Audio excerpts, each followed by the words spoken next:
not just the season against Cincinnati, but just in general, it comes down straight to the franchise best player? Yeah, certainly. We had a lot of discussions about it. There's nothing easy. We have so much, as Neil said, appreciation and respect for Andrew McCutchen. He's been a great player, a great pilot. And so I needed to be sure, and we as an organization needed to be sure that this was a decision that was indeed going to make the team stronger in the long term, ready to compete, more able to compete. And so to that extent, was very engaged. At the same time, I have faith in the people, the process that Neil has put together. There's nothing easy about these decisions, and they went through exhaustive energy, work, options, review, and he believes, I believe that we ended up in a spot that will make the Pittsburgh Pirates stronger over the long term. Bob, you've said, though, at times many times you wanted Andrew to be a Pirate for life. Absolutely, and I told him that again when we talked this afternoon. That in a perfect world, that would have been a great result for Pittsburgh, a great result for Andrew. I think the realities of the game, the realities of baseball right now don't allow that to be possible, but emotionally, it's a very challenging decision because we like and respect Andrew so much as a player. We like and respect Andrew so much. Bob, you're dealing with different markets, different roles, but the Steelers have signed Ben Roethlisberger for his whole career. The Penguins done the same thing with Sidney Crosby. How hard is it for you to see the face of your franchise be traded and to make that decision and to know that people are going to blame you in particular for that decision? Well, there's no question that hockey, football, baseball have very different landscapes, and we will never use the challenges that we have as an excuse.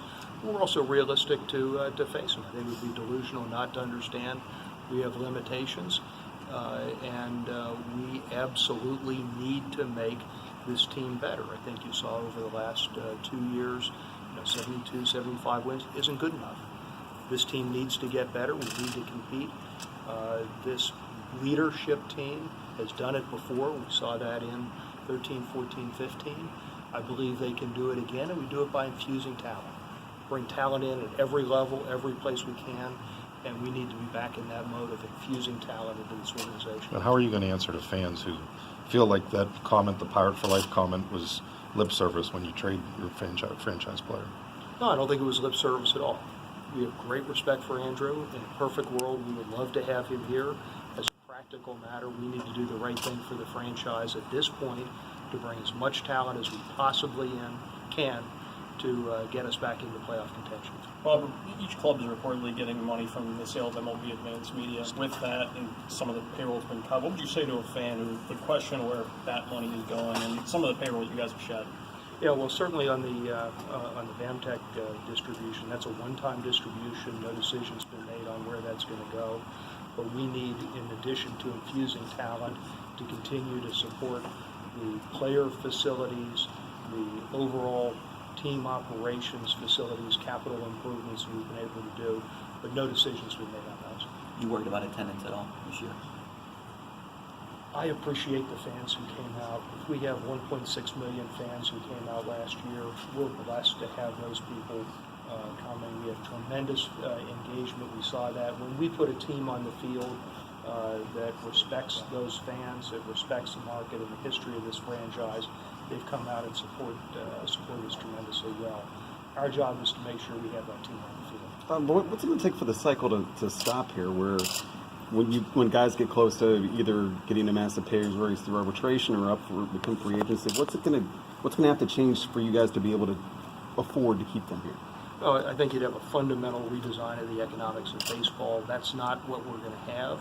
We need to recognize the system that we're working within and find ways to optimize the efficiencies and inefficiencies and the realities of the existing system of baseball. That's what I think Neil's focused on doing. Regardless of the attendance this coming season, would the drop in attendance from last season have any effect on the decision to cut money from the payroll? We really didn't look at it that way at all. I think that, as Neil said, we need to be focused on getting the very best team on the field that we can. That's what's going to drive attendance, is what we're going to do. How stunning is it to you that in 2015 you were in the third consecutive playoff run, and now 2 years later you're trading some of your star players from that team and kind of starting over. How much in just a matter of 2 years was this beyond your expectations, or what would you expect? Well, there's no question. I think you have a challenging day-to-day, in part because we are recognizing the contribution, particularly today, that Andrew made, but we need to remember what put us in playoff contention in 2013. We had an infusion of talent, young talent, who played effectively, outperformed. We've done that before. We need to put ourselves in a position to do that again. We made some very tough decisions in 09 and 10 and 11, putting ourselves in position in 13 to be able to play. There's nothing easy about the decisions, but I do have faith in this leadership team to be able to make those decisions again, re-infuse this organization with talent that can take us up over the top. I know it's not the case right now, but in an ideal world, would you be for some kind of change in the structure of baseball, like a salary cap or something like that? Is that something that you would like as an owner? There's no question that a restructuring of the economics of baseball could be very good for the Pittsburgh Pirates. That's not our primary focus. We're not going to use that as an excuse, because we cannot let what might be distract us from what is. We need to focus on the existing system. We need to move forward. There's a long-term collective bargaining agreement. The rules are set. We need to play by them. Bob, do you appreciate the frustration of the fans? I know you touched on that a little bit earlier, but talk about the reaction of the fans, which I know you probably anticipated. Well, there's no question. I mean, we really do respect the fans, appreciate their passion. We understand their anger. We understand their frustration. We really did take that into account in this decision. It didn't make anything easier, but at the end of the day, we needed to come back to how do we bring talent in for the long haul of the organization? How do we make sure that we're building a sustainable winner? How do we do the right thing for the franchise over time? In this case, it created a very challenging decision, and I would ask the fans to recognize that we all, Neil, Frank, myself, Clint, have the best interest of the Pittsburgh Pirates at heart. We believe this move will help us be competitive and bring a championship back to Pittsburgh. Looking back on that window in 13, 15, is there anything you wish you had done differently to take advantage of that time you did have Andrew and you were so close to picking on him? I think that we pushed during that window. We celebrated that window. We needed to go farther. We needed to continue to push, and I think we have to put ourselves back in that position. Continue to push out. It went well because I had an opportunity to express my personal appreciation for Andrew, to him, to his wife Maria. You know, I was at the first workout when Andrew was down in Bradenton. First time we saw him. I was with him when we signed the long-term agreement. There's been a lot of history, a lot of appreciation, so it just gave me a chance to express appreciation to him for all he's done. And he was as positive and gracious, appreciative of everything that Pittsburgh has done for him, and so many people in this organization have stood beside him. You say continue to push in 13, 15, continue to push out. Well, we didn't win World Series in 13, 14, 15. I think how do we find ways to continue to bring a little more talent, win those critical games, and push deeper into the playoffs in October.